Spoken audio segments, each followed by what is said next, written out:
Hello there. So you want to know how you can simply go ahead and enable your waiting room on your Zoom. This is going to be the only video that you'll ever need to watch on the internet. So with that being said, let's just get straight into the video, shall we? So let me just tell you what a waiting room is. So in order to go ahead and join your meeting, if you enable the waiting room, what it is going to do is simply all the participants who join the meeting are going to be on the waiting room, and you can simply accept or decline them based on their names.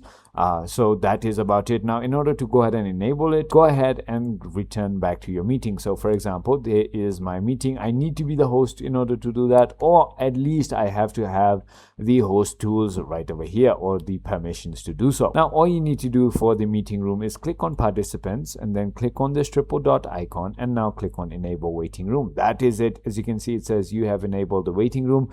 Now, every time someone is in the waiting room, it's going to show right over here, and then you can accept or decline based on if they're supposed to be in the meeting or not. I hope this video was helpful to you. If it was, hit that like button, and I'll see you on the next one.